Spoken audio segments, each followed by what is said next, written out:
Audio Jungle। नमस्कार दोस्तों, इस वीडियो में हम बात करेंगे राजस्थान के सामान्य ज्ञान की। राजस्थान का यहाँ पर नॉर्मल परिचय हम यहाँ पर देखने वाले हैं। तो सबसे पहले हम स्थिति और विस्तार के बारे में देखते हैं। राजस्थान में यहाँ पर देखो विस्तार और एक तरफ है स्थिति।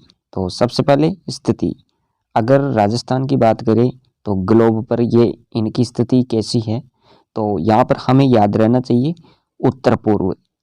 ग्लोब पर राजस्थान की जो स्थिति है वो उत्तर पूर्व है दोस्तों। भूमध्य रेखा पर अगर बात करें तो भूमध्य रेखा तो यहाँ उत्तर, ग्रीनविच रेखा है पूर्व, और अक्षांश की बात करें तो उत्तर आपको याद रखना है। देशांतर है पूर्व। और भारत में अगर राजस्थान की बात करें तो दोस्तों हमें क्या याद रखना चाहिए, उत्तर पश्चिम। एशिया, अगर एशिया की बात होती है तो दक्षिण पश्चिम आपको याद रखना है। ये राजस्थान की स्थिति है। इसके बाद में अब विस्तार देख लेते हैं। यहाँ पर विस्तार को भी हम दो प्रकार से देखते हैं। राजस्थान का विस्तार एक तो अंतर्राष्ट्रीय सीमा के आधार पर और एक अंतर्राज्यीय सीमा के आधार पर। अंतर्राष्ट्रीय सीमा की बात करें तो दोस्तों आपको 1070 किलोमीटर याद रखना है, और अंतर्राज्यीय जो इसकी सीमा है वो क्या है, कितनी है, तो आपको याद रखना है 4850 किलोमीटर। इसके बाद में और आगे देखते हैं। राजस्थान की स्थिति को समझने के लिए हम निम्न बिंदुओं पर चर्चा करेंगे। सबसे पहले अक्षांश रेखा के बारे में देखते हैं। अक्षांश रेखा ग्लोब पर पूर्व से पश्चिम के मध्य खींची गई काल्पनिक रेखा ही अक्षांश रेखा है। अक्षांश देखो यहाँ पर भूमध्य रेखा या विषुवत रेखा जो कि 0 डिग्री अक्षांश है से उत्तर एवं दक्षिण के मध्य की कोणीय दूरी अक्षांश कहलाती है। तो ये भी हमें याद रहना चाहिए। अक्षांश क्या है, भूमध्य रेखा या विषुवत रेखा 0 डिग्री अक्षांश से उत्तर एवं दक्षिण के मध्य की कोणीय दूरी अक्षांश कहलाती है। ग्लोब पर कुल अक्षांश रेखाओं की संख्या है 179, जबकि कुल अक्षांशों की जो संख्या है वो क्या है, 181। तो ये हमें फैक्ट याद रखना है।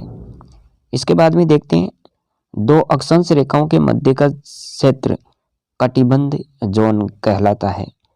अक्षांश रेखाएं किसी भी स्थान की स्थिति एवं जलवायु का निर्धारण करती है। तो अक्षांश रेखाएं क्या निर्धारित करती है, तो ये भी हमें याद रहना चाहिए। यानी किसी भी स्थान की स्थिति और जलवायु का निर्धारण कौन सी रेखा करती है, अक्षांश रेखाएं।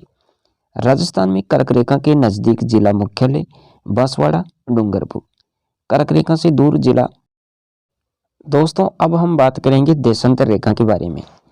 ग्लोब पर उत्तर से दक्षिण के मध्य खींची गई काल्पनिक रेखा देशांतर रेखा कहलाती है। कौन सी रेखा, देशांतर रेखा। ग्लोब पर उत्तर से दक्षिण के मध्य खींची गई काल्पनिक रेखा देशांतर रेखा कहलाती है। अब ये तो ठीक है। इसके बाद में देशांतर की भी यहाँ पर डेफिनेशन है। ग्रीनविच रेखा 0 डिग्री देशांतर से पूर्व एवं पश्चिम के मध्य की कोणीय दूरी देशांतर कहलाती है। तो इतना फैक्ट आपको यहाँ पर याद रखना है। इसके बाद में और देखो, यहाँ पर ग्लोब पर कुल देशांतर रेखाओं की 360 है। तो यह भी हमें याद रहना चाहिए। ग्लोब पर कुल देशांतर रेखाओं की जो संख्या है वो कितनी है, 360। और देशांतर रेखाओं द्वारा समय का निर्धारण किया जाता है। देशांतर रेखाओं द्वारा किसका निर्धारण किया जाता है, समय का। यह भी आपको ध्यान रखना है। इसके बाद में और देखो, राज्य में कुल 9 देशांतर रेखाएं एवं 7 अक्षांश रेखाएं गुजरती है। तो राजस्थान की बात है, यहाँ पर राज्य में कुल 9 देशांतर रेखाएं एवं 7 अक्षांश रेखाएं गुजरती है। नीचे यहाँ पर लिखा हुआ है 1 डिग्री देशांतर यानी 4 मिनट इसके बराबर होती है। राज्य की मध्यवर्ती देशांतर रेखा 74 डिग्री पूर्वी देशांतर रेखा है, जबकि मध्यवर्ती अक्षांश रेखा 27 डिग्री उत्तरी अक्षांश है। ये दोनों रेखाएं एक दूसरे को नागौर जिले में काटती है। इस कारण राज्य का मध्यवर्ती जिला नागौर है। तो ये जानकारी भी हमें याद रहनी चाहिए। राज्य का मध्यवर्ती गांव लामपोलाई मेड़ता नागौर है। राज्य का अक्षांशीय विस्तार 23 डिग्री 3 मिनट उत्तरी अक्षांश से 30 डिग्री 12 मिनट उत्तरी अक्षांश के मध्य विस्तारित है। राज्य का अक्षांशीय अंतराल 7 डिग्री 9 मिनट।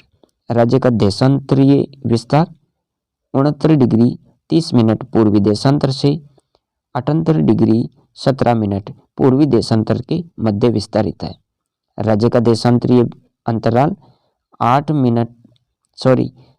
Degree 47 minute. राज्य की उत्तर से दक्षिण की लंबाई 826 किलोमीटर। राज्य की पूर्व से पश्चिम की चौड़ाई 869 किलोमीटर। इसका जो अंतराल है वो 43। दोस्तों आज की वीडियो में बस इतना ही। नेक्स्ट और आगे की जानकारी देखने वाले हैं अगले वीडियो में। चैनल पर पहली बार देख रहे हो तो चैनल को सब्सक्राइब करें। मिलेंगे नेक्स्ट वीडियो में, तब तक जय हिंद, वंदे मातरम।